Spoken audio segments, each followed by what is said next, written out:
بسم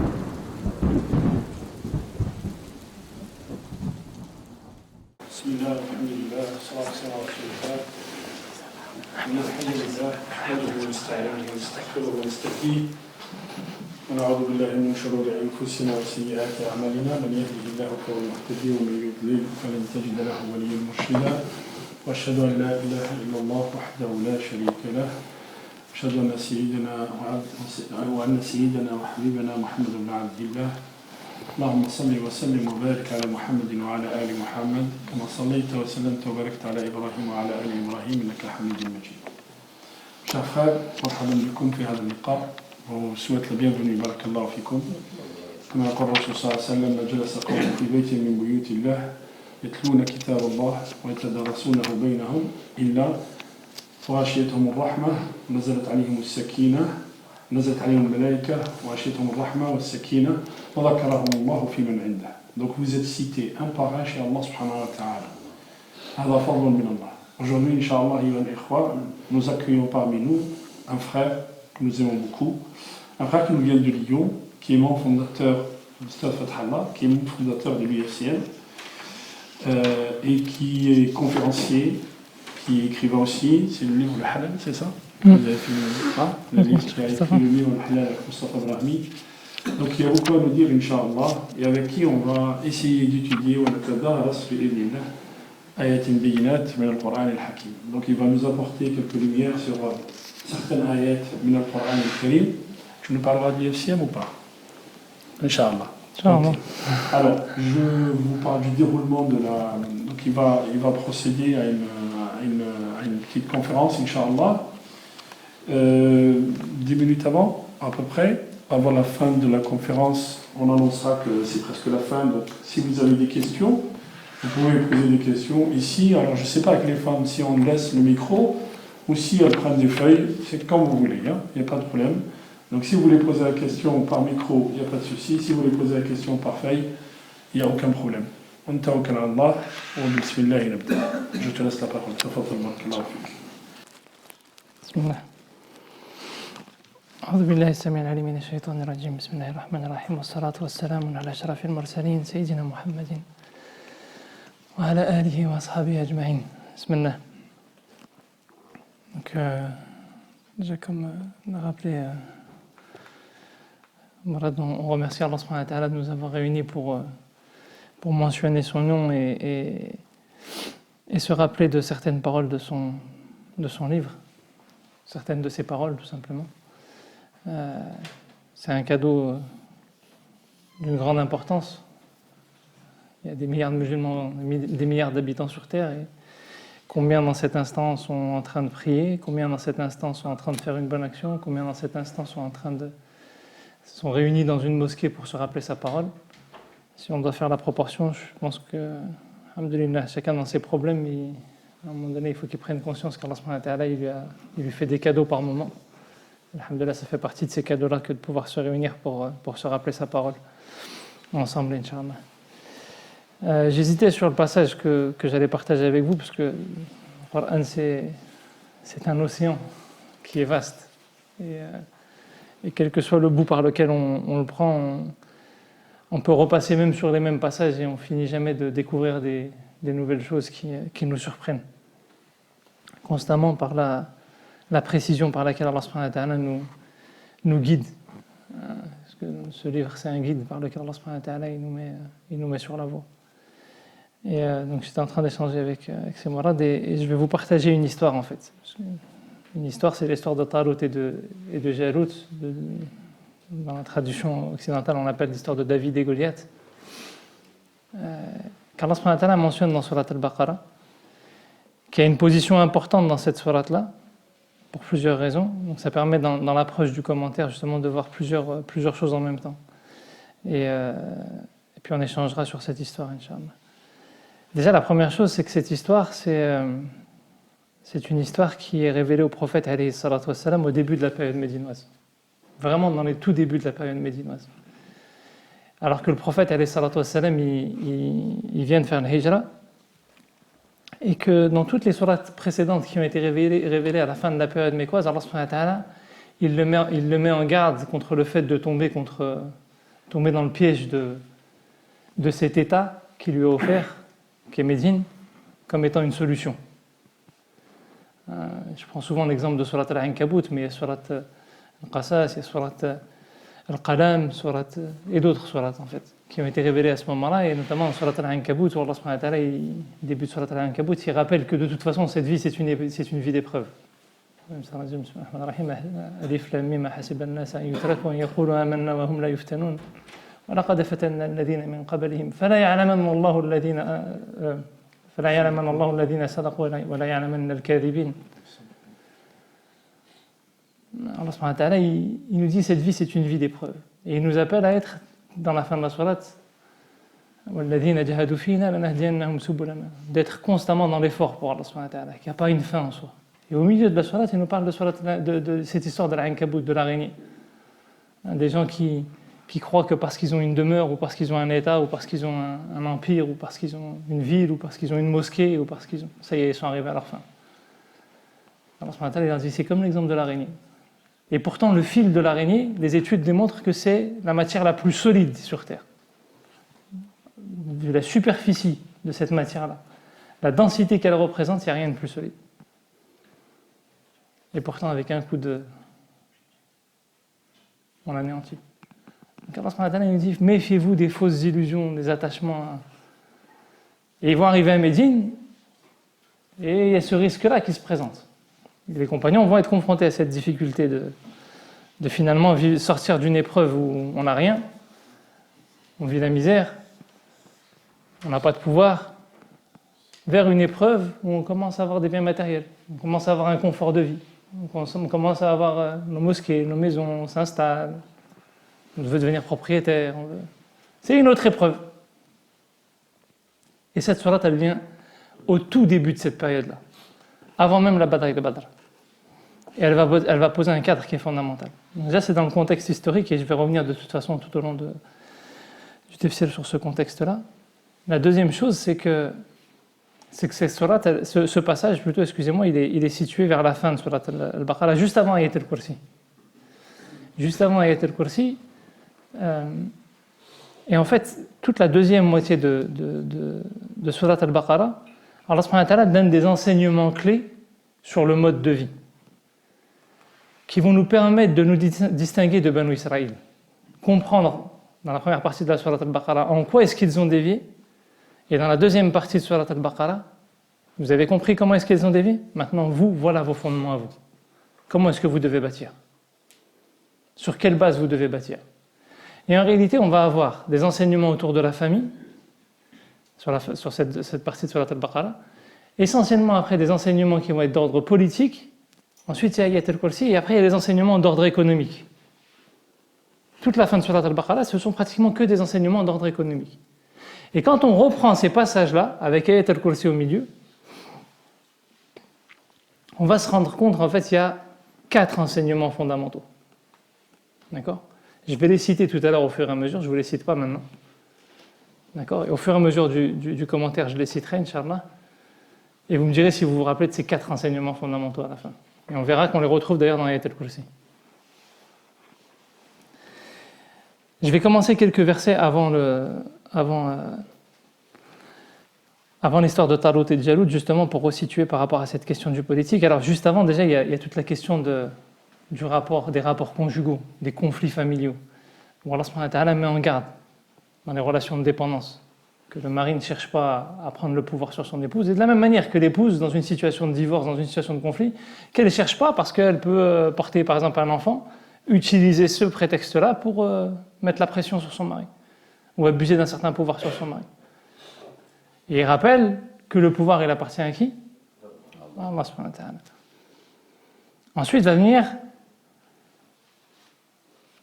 un autre élément qui va être important et qui va être la question de comment est-ce qu'Allah subhanahu wa ta'ala nous sécurise. Allah subhanahu wa ta'ala nous dit أَلَمْ تَرَ إِلَى الَّذِينَ خَرَجُوا مِنْ دِيَارِهِمْ وَهُمْ أُلُوفٌ حَذَرَ الْمَوْتِ فَقَالَ لَهُمُ اللَّهُ مُوتُوا ثُمَّ أَحْيَاهُمْ إِنَّ اللَّهَ لَذُو فَضْلٍ عَلَى النَّاسِ وَلَكِنَّ أَكْثَرَ النَّاسِ لَا يَشْكُرُونَ. Si j'avais un Coran français arabe, peut-être ce serait plus pratique, parce que sinon je vais perdre beaucoup de temps sur la traduction. Allah subhanahu wa ta'ala nous dit, n'as-tu pas vu ceux qui sont sortis de leur demeure Hein. Alors qu'ils étaient des milliers. Alors qu'ils étaient des milliers. خرج من ديارهم وهم ألوف حذر الموت فقال لهم الله موتوا ثم أحياهم. Ils étaient des milliers et en fait ils avaient peur d'affronter le combat. C'était un peuple, ils avaient peur d'affronter le combat. Et Allah subhanahu wa ta'ala a fait qu'ils sont morts et il les a fait revivre. Certains commentateurs disent qu'ils ne sont pas morts physiquement, c'est leur cœur qui était mort par peur d'avoir à affronter le combat. Et finalement, leur cœur a revécu quand ils ont pris conscience du combat. Mais d'autres commentateurs disent non. Allah subhanahu wa ta'ala a fait qu'ils sont morts. Et on a fait une preuve sur terre. Et ensuite, il leur a rendu la vie. En fait, ils avaient peur d'aller affronter un ennemi, quel qu'il soit. Et face à cette peur-là, l'être humain, en fait, en réalité, quand il a un combat à réaliser, on ne parle même pas de combat militaire, hein, quel que soit un combat au travail, un combat dans sa famille, des efforts à fournir face à lui-même, face à son propre nefs. On cherche toujours des garde-fous, des sécurités, des choses qui vont nous permettre de nous dire bon, là, je ne prends pas trop de risques. On ne veut pas se lancer, sauter avec la corde et puis se dire il n'y a rien sur quoi je peux me rattraper, il n'y a pas de filet en dessous.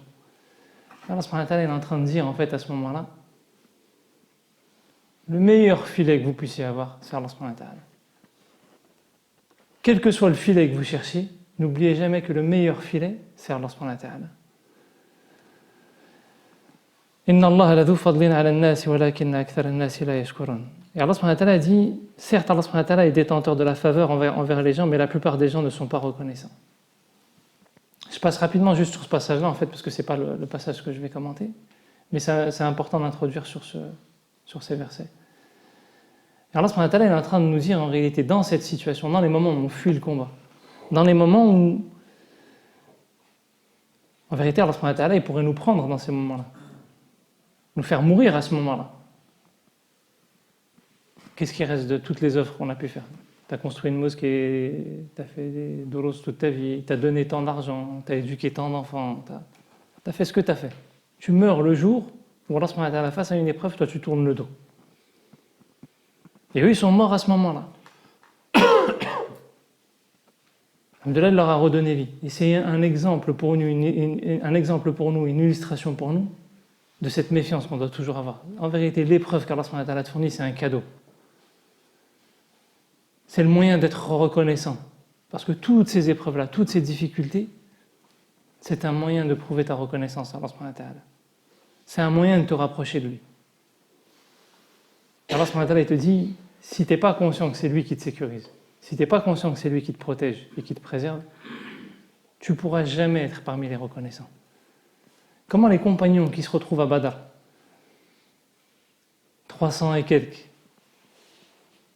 face à 1000, à Uhud, contre l'Empire byzantin, comment est-ce qu'ils peuvent avoir l'audace d'aller affronter ces ennemis-là, d'aller affronter ces empires, s'ils n'ont pas cette audace-là ? Comment ces hommes qui sont partis de Médine tout seuls, sans armes, sans rien, ils ont l'audace de... Comment les compagnons, ils ont suivi le prophète lors du pacte de l'Hudaybiyah, alors qu'ils viennent d'être encerclés pendant des semaines par une armée, ils vont chez eux faire le hajj sans armes, sans rien. Les mains dans les poches, comme on dit. Comment est-ce qu'ils peuvent faire tout ça s'ils n'ont pas la conscience que c'est Allah subhanahu wa ta'ala qui sécurise et qu'il n'y a aucun risque? À partir du moment où le prophète il leur dit, c'est bon, vous êtes tranquille. C'est Dieu qui leur donne. Ok, pas de problème, on y va. Et ça, c'est quelque chose qu'on a beaucoup perdu à force de trop calculer. On vit dans une société où on nous apprend à tout calculer, à tout vouloir maîtriser, à tout vouloir rentrer dans des cases. Je ne dis pas qu'il ne faut pas être organisé, il faut être organisé, parce que des fois, on est spécialiste dans le fawda, on fait plein de calculs, mais pour le fawda. Il faut être organisé, mais il faut s'en remettre à Dieu. C'est ça qu'Allah subhanahu wa ta'ala est en train de nous dire dans ce passage-là. Et d'ailleurs, il nous dit dans la suite, et je ne vais pas m'attarder longtemps sur ce passage, وَقَاتِلُوا فِي سَبِيلِ اللَّهِ وَعَلَمُوا أَنَّ اللَّهَ سَمِيعٌ عَلِيمٌ. Et combattez dans la voie d'Allah subhanahu wa ta'ala, et sachez qu'Allah subhanahu wa ta'ala est celui qui sait et qui entend. Et tout de suite derrière, il nous dit مَنْ ذَا الَّذِي يُقْرِضُ اللَّهَ قَرْضًا حَسَنًا فَيُضَاعِفَهُ لَهُ أَضْعَافًا كَثِيرًا وَاللَّهُ يَقْبِضُ وَيَبْسُطُ وَإِلَيْهِ تُرْجَعُونَ. Allah subhanahu wa ta'ala nous dit qui est prêt à faire un prêt à Allah subhanahu wa ta'ala alors qu'Allah subhanahu wa ta'ala n'a pas besoin qu'on lui prête. Un prêt d'excellence, comme traduiraient certains. Alors qu'Allah subhanahu wa ta'ala n'a pas besoin qu'on lui prête. C'est comme pour nous dire qui est prêt. Finalement, la racine qarada en langue arabe, à la racine, ça veut dire se détacher des choses. Qui est prêt à se détacher de ses passions du quotidien, de ses garde-fous, de ce sur quoi il se sécurise, de tout ce qu'il a bâti, de son confort matériel dans lequel il a construit, de son confort psychologique dans lequel il est construit. Qui est prêt à prendre un peu de détachement? Qui est prêt à faire comme le prophète qui quitte sa ville, sa famille, le lieu où il a tout le temps vécu? Qui est prêt à prendre un peu de détachement là pour prendre le risque? Comme nos parents ils ont pris un peu de détachement. فَيُضَاعِفَهُ لَهُ أَضْعَافًا كَثِيرًا. Allah subhanahu wa ta'ala va lui multiplier. C'est en te détachant qu'Allah subhanahu wa ta'ala te multiplie. C'est pas en cherchant à courir plus tu vas courir pour chercher à avoir plus, et moins tu auras. Plus tu vas te détacher, et plus tu auras. Se détacher, c'est pas aller vivre sur une montagne et... Non, se détacher, c'est être là, présent, en étant désintéressé, mais désintéressé, ça suffit pas. Il faut donner. Et la fin de ce passage-là, d'ailleurs, va revenir sur cette notion-là. Il faut avoir la capacité à un moment donné de se couper aussi des choses. Parce que très souvent, on fait référence au fait que l'important, c'est d'être désintéressé, de ne pas être passionné par ce qu'on possède. Comment t'évalues que tu n'es pas passionné par ce que tu possèdes? Si toute ta vie, elle tourne autour de ton téléphone, toute ta vie, elle tourne autour de ta voiture, toute ta vie, elle tourne autour de ton confort matériel, comment t'évalues que tu n'es pas si passionné que ça? T'arrives à couper de temps en temps? T'arrives à t'en détacher de temps en temps? T'arrives à le donner un peu de temps en temps? Le mois de Ramadan, c'est ça. C'est un mois par an, on va voir. Allez, on va couper complètement. On voit ce que ça donne. Fais un bilan. L'abstinence, c'est ça. Quand est-ce qu'on se coupe? Quand est-ce qu'on coupe et qu'on voit et qu'on évalue? Tous ces moyens de sécurité qu'on a mis dans nos vies, par lesquels on a organisé nos vies en se mettant des garde-fous un peu par-ci, un peu par-là, un peu d'argent d'économie, un peu de trucs, un peu... Vas-y, allez, on va voir. Comme Abou Bakr, là, il y a besoin de donner. Tout est bien, on va voir. Le prophète sallam qui, dans certains affrontements, il ne demande pas tous les jours à ce que tout le monde donne toutes ses richesses, tous les jours, tout le temps, non. Il y a des moments, là, il y a des preuves. Là, il y a la mosquée à construire. Allez, qui est prêt? On va voir. Donc, deuxième enseignement important, c'est cette question de qui nous sécurise. Et en fait, on arrive sur l'histoire de Talut et Jalut, qui est, subhanallah, Allah subhanahu wa ta'ala, il nous dit أَلَمْ تَرَ إِلَى الْمَلَئِ مِنْ بَنِي إِسْرَائِيلَ مِنْ بَعْدِ مُوسَى إِذْ قَالُوا لِنَبِيٍّ لَهُ بَعَثْ لَنَا مَلِكًا نُقَاتِلْ فِي سَبِيلِ اللَّهِ قال هل عصيتم إن كتب عليكم القتال ألا تقاتلوا قالوا وما لنا ألا نقاتل في سبيل الله وقد أخرجنا من ديارنا وأبنائنا فلما كتب عليهم القتال تولوا إلا قليلا منهم والله عليم بالظالمين. Allah subhanahu wa ta'ala nous raconte l'histoire en fait des enfants d'Israël qui vivaient à une époque, à l'époque de Goliath, qui était un tyran, qui semait la zizanie sur terre, qui semait le désordre à son époque. Et les gens avaient peur de lui. Personne n'osait se rebeller contre lui. Et il y avait des gens qui avaient foi en Dieu. Banu Israël. Parce que souvent on parle de Banu Israël comme étant, on a l'impression que le Coran nous en parle pour les critiquer, pour les descendre. Non, c'était des gens qui portaient foi en Dieu, qui croyaient en Dieu. Même plus que ça, c'était des gens, à ce moment-là, ils ont un prophète avec eux. Certains commentateurs disent que c'est le prophète Samuel. Donc c'est pas n'importe qui ces gens-là. Ils ont un prophète qui est avec eux.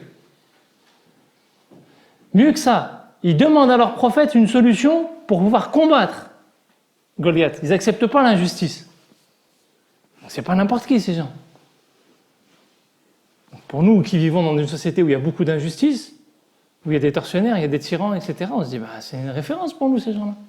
Il faut les prendre comme référence. Qu'est-ce qu'ils ont fait? Et on va voir leur histoire. Comment est-ce qu'ils ont, eux, géré et comment est-ce qu'Allah subhanahu wa ta'ala leur a répondu à leur demande.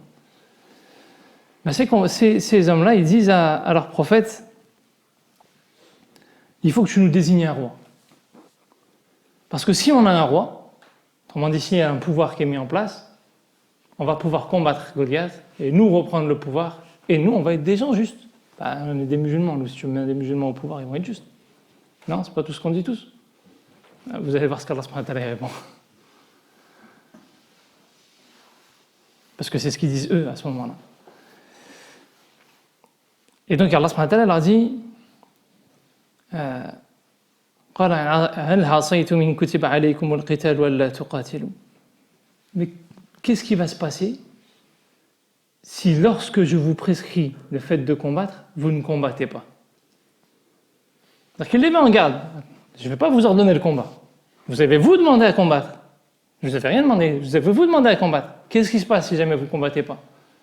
Mais pourquoi est-ce qu'on ne va pas combattre?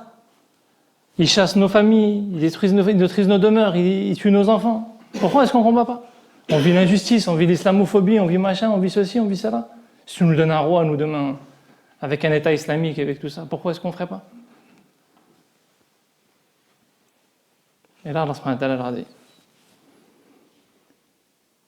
فَلَمَّا كُتِبَ عَلَيْهِمُ الْقِتَالُ تَوَلَّوْا إِلَّا قَلِيلًا مِّنْهُمْ. Déjà la première épreuve. Alors que Dieu les met en garde face à leurs demandes. La majorité d'entre eux ont tourné le dos au combat. Dès le départ, il n'y a même pas eu besoin d'épreuve. Juste Dieu a ordonné le combat. Vous avez demandé le combat? Ils étaient 70 000 d'après certains commentateurs à ce moment-là.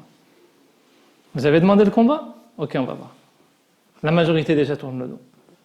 Sans qu'Allah subhanahu wa ta'ala ait mis quelques épreuves sur la route encore. Wallahu alimun bil-zalimin. Dieu connaît les injustes. Vous passez votre temps à juger un tel et ces gens-là d'injustes, etc. Et tout. Dieu connaît les injustes. Et il va vous montrer qui est injuste. Les injustes, ceux qui vivent dans les ténèbres, ceux qui ne veulent pas voir les signes d'Allah subhanahu wa ta'ala. Rappelez-vous de cette phrase-là. Elle va revenir à la fin. Et ça, c'est une grande leçon que les savants ils nous donnent. Ils disent, il ne faut jamais demander le combat. Mais il ne faut jamais fuir le combat. C'est-à-dire que vouloir à tout prix dire, nous, on va solutionner, on va révolutionner, on va truquer, on va ceci. Toi, tu n'es rien du tout. Alors, subhanahu wa ta'ala, s'il veut changer la face du monde, il dit, kun fayakun. Il n'a pas besoin de toi ni de ta tribu. Par contre, quand il décide de t'éprouver, face à une difficulté, alors là, il ne faut pas fuir. Quelle que soit la difficulté face à laquelle il te met. Quel que soit le choix du combat qu'il a décidé pour toi à ce moment-là. Et là commence l'épreuve. Donc il leur a ordonné de combattre. Et eux, ils voulaient quoi au départ pour pouvoir combattre, si vous vous rappelez? Un roi. Ben ouais, c'est le pouvoir qui compte. Il faut un grand chef, qui soit un leader, etc. وقال لهم نبيهم إن الله قد بعث لكم طالوت ملكا قالوا أن يكون له الملك علينا ونحن أحق بالملك منه ولم يؤت سعة من المال قال إن الله اصطفاه عليكم وزاده بسطة في العلم والجسم والله يؤتي ملكه من يشاء والله واسع عليم. Et là, leur prophète, il leur dit, c'est bon, Dieu vous a choisi un roi. Et ce roi, ça va être Talut. Le problème de Talut, c'est que... Hein? J'ai pas entendu. Talut, c'est exactement... Non seulement il est d'une filiation, il ne fait pas partie des notables, des riches. Alors qu'au début de l'histoire, c'est ceux qui demandaient le plus ça. C'était qui? C'est pas le peuple. Alam tara ila al-mala'i, les notables, les chefs de la communauté, les dignitaires, ceux qui parlent toujours au pouvoir, ceux qui parlent, ceux qui connaissent mieux que tout le monde, ceux qu'on va vous apprendre des leçons. C'est eux qui demandaient. Et là, Allah subhanahu wa ta'ala leur dit, il leur donne quelqu'un. Ben non, lui, c'est pas un notable. C'est un pauvre miskin. Talut, c'est le dernier de... Et tu vas pas nous donner lui. En plus, il n'a pas les moyens financiers, il n'a pas le pouvoir économique. L'argent, c'est le nerf de la guerre. Lui, il n'a rien. Comment tu nous donnes Talut comme moi? Comment lui, il va être notre chef? Qu'est-ce qu'Allah subhanahu wa ta'ala leur dit? Qu'est-ce qu'ils disent déjà avant? Nous avons plus de droits que lui à la royauté. C'est-à-dire que déjà, au départ, ils demandaient à combattre pour aller combattre un tyran et ils commencent eux-mêmes à rentrer dans une logique tyrannique. Moi, j'ai plus de droits au pouvoir. C'est que tu n'as rien compris au message. Tout le message du Coran, tout le message de toutes les révélations, c'est nous apprendre que le pouvoir, il n'appartient qu'à Dieu. Que les êtres humains, ils sont là, dans une lutte d'interdépendance pour rappeler As-Sultan en langue arabe, c'est la preuve que le pouvoir appartient à Dieu. C'est celui qui est capable, dans la manière de gérer les affaires de la société, de rappeler que le pouvoir n'appartient qu'à Dieu. Et là, déjà, ils se sont trompés.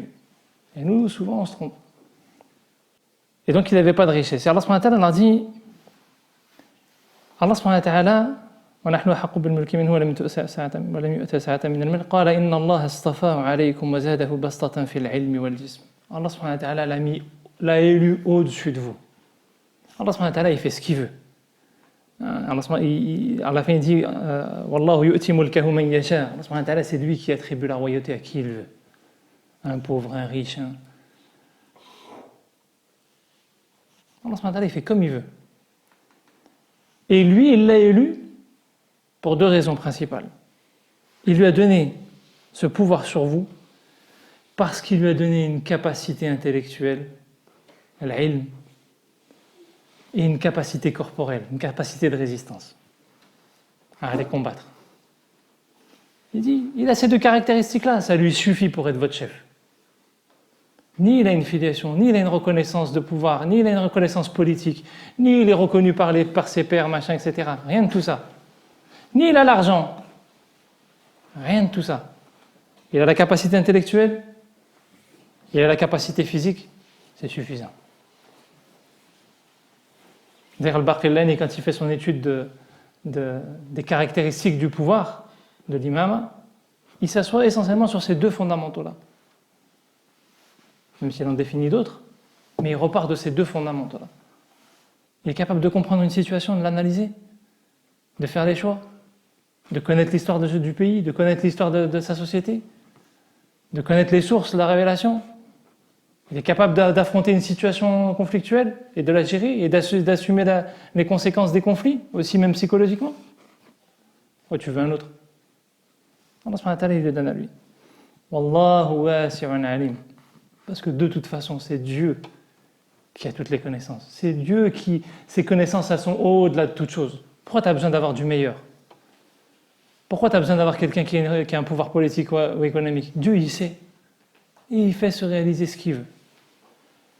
Première épreuve, on a dit, ordre du combat, la majorité a fait demi-tour. Deuxième épreuve, il leur donne un chef, c'est pas du tout le bon chef. C'est pas celui qu'ils attendaient. Et là, une autre grande partie qui fait demi-tour. Donc les rangs, ils se restreignent, ils ont demandé à combattre, et puis petit à petit, de moins en moins nombreux. L'affrontement, il n'est pas arrivé, déjà, il commence à être de moins en moins nombreux. Troisième épreuve, Allah subhanahu wa ta'ala, il dit وقال لهم نبيهم إن آية ملكه أن يأتيكم التابوت فيه سكينة من ربكم وبقية مما ترك آل موسى وآل هارون تحمله الملائكة إن في ذلك لآية لكم إن كنتم مؤمنين.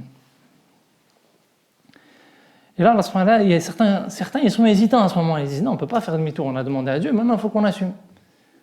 Mais quand même, c'est compliqué quand même. On est face à une situation où on nous parle de pouvoir, d'enjeux militaires, d'enjeux de ceci, d'élections, de trucs et tout, et donne-nous des signes quand même.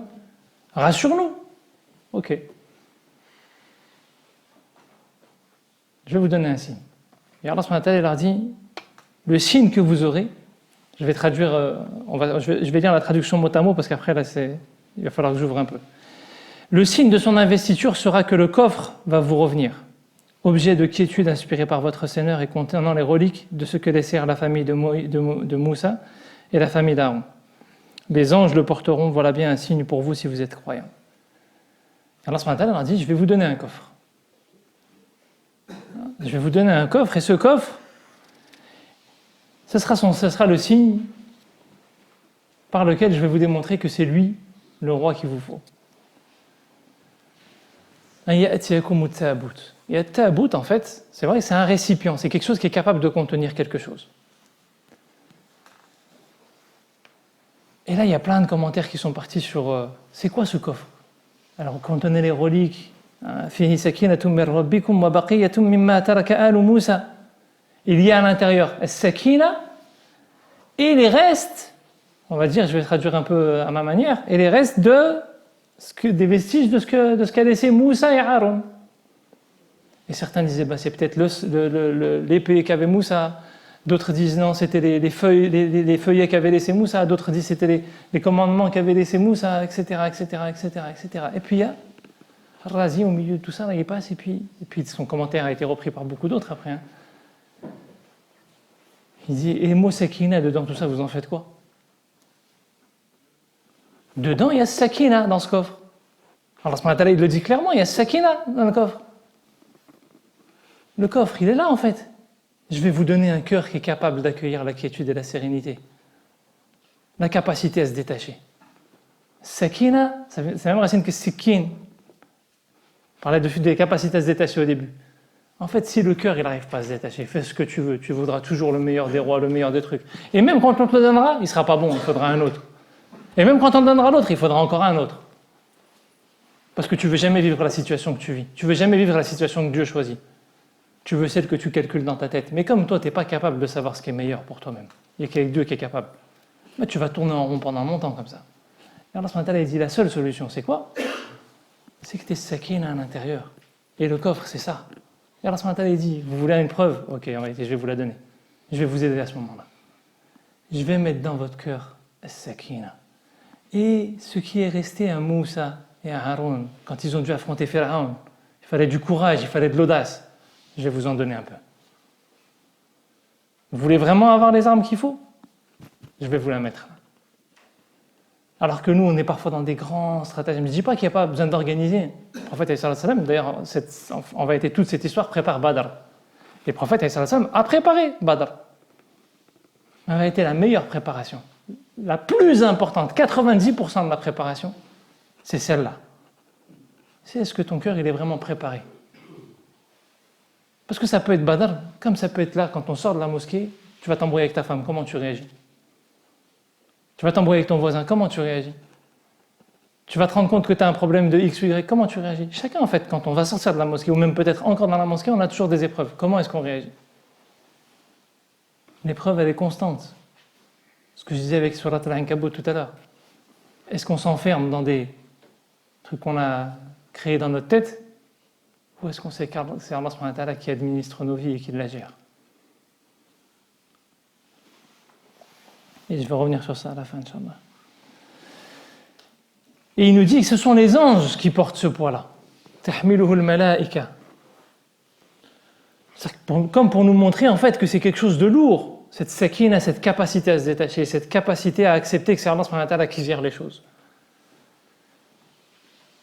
Cette capacité à trouver la force et le courage de surmonter des montagnes s'il faut, l'audace de faire les choses. Il dit c'est lourd pour n'importe quel être humain. Donc même les anges, ils sont obligés de la porter et pourtant un être humain il est capable de la porter. Quand Allah subhanahu wa ta'ala parle de l'amana, il dit wa hamalaha al-insan innahu kana zaluman jahula. L'être humain il l'a porté, mais il est ingrat. Qu'est-ce qu'il a été prendre comme responsabilité? Personne n'est capable de la porter cette amana. Et d'ailleurs, c'est pour ça qu'on ne va pas au paradis par nos œuvres. Que c'est que par la miséricorde d'Allah subhanahu wa ta'ala. Parce qu'Allah subhanahu wa ta'ala a voulu nous utiliser comme ses signes. Et Allah subhanahu wa ta'ala nous dit Inna fi dhalika la'ayatan lakum in kuntum mu'minin. Tout ça, il s'adresse aux compagnons à ce moment-là. Tout ça, c'est un signe pour vous si vous portez la foi. Tout ça, c'est un signe pour nous si on porte la foi. Déjà 3 enseignements, 3 épreuves importantes qui sont des signes pour nous. Cette obnubilation par le pouvoir. Cette idée que la solution elle est fondamentalement dans le pouvoir. Cette idée que le pouvoir il aurait des conditions économiques, des conditions de noblesse, des conditions de... Et cette idée que les moyens sont si importants que ça, si fondamentaux que ça. Alors qu'en réalité, le meilleur moyen, Inna Allah la yughayyiru ma biqawmin hatta.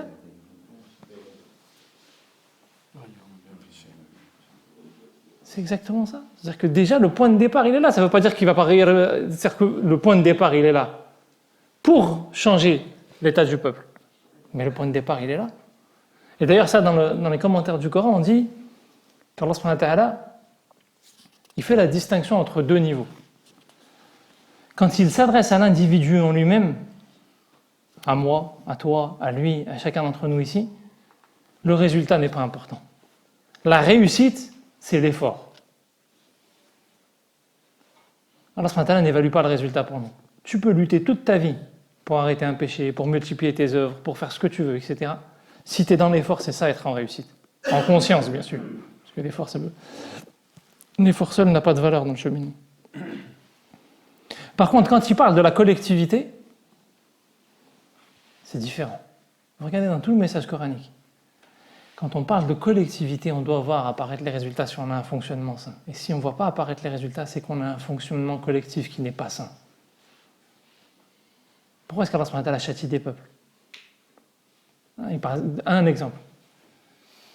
Quand il nous parle de Banu Israël qui ont été maudits, على لسان داود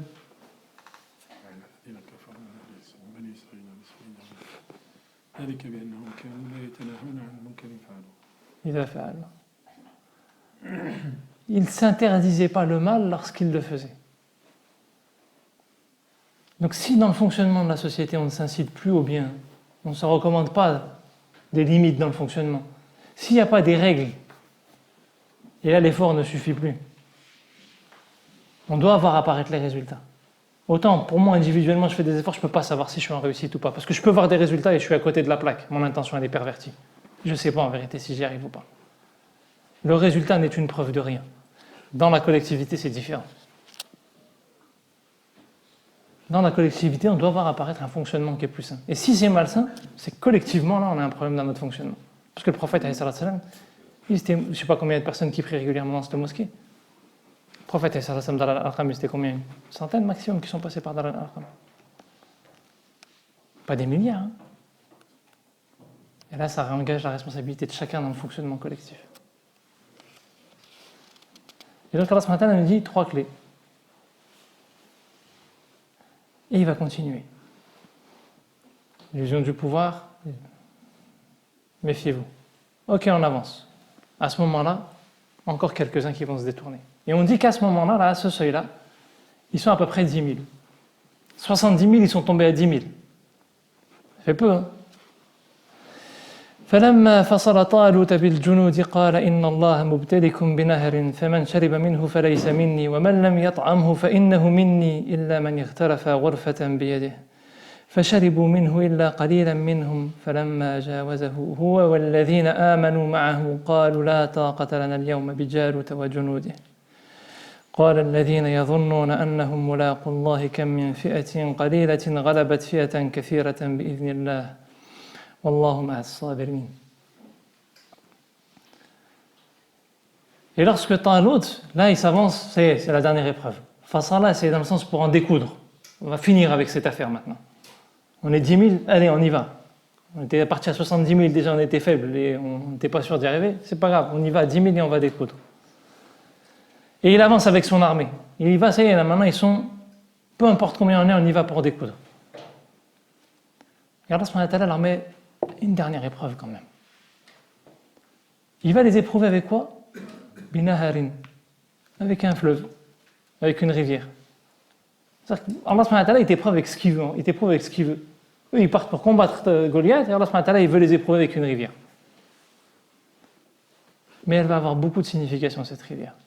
Allah subhanahu wa ta'ala il leur dit, de cette rivière-là, alors que vous avez marché dans le désert, vous avez fait des efforts, vous avez fait ceci, vous avez fait cela, ben vous n'aurez pas le droit de vous nourrir de cette, pas le droit de boire de l'eau de cette rivière.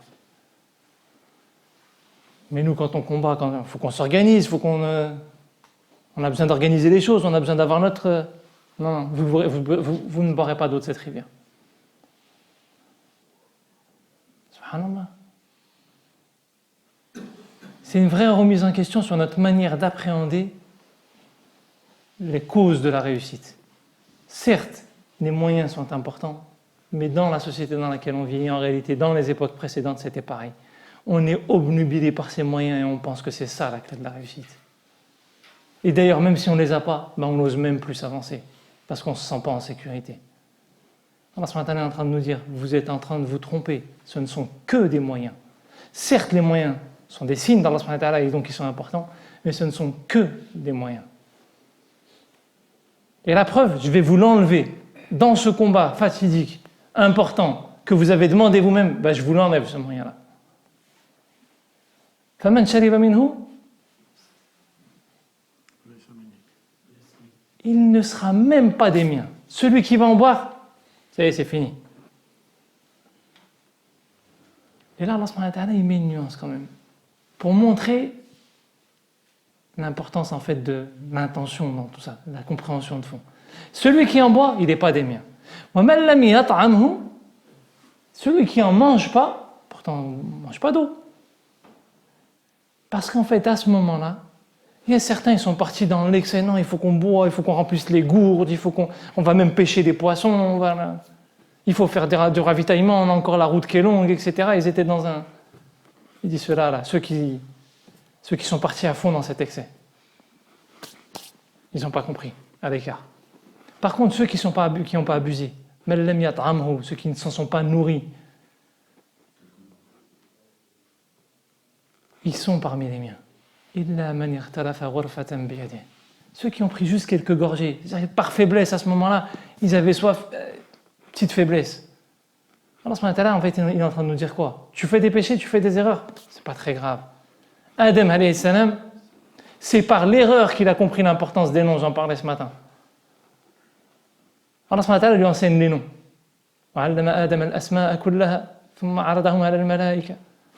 Il ne sait pas à quoi ils servent ces noms, il répète ça, ce nom, ce nom, ce nom, ce nom. Mais il ne sait pas. C'est plus tard, quand Allah subhanahu wa ta'ala va le chasser du paradis. Quand il lui dit, subhanallah, j'ai un trou de mémoire.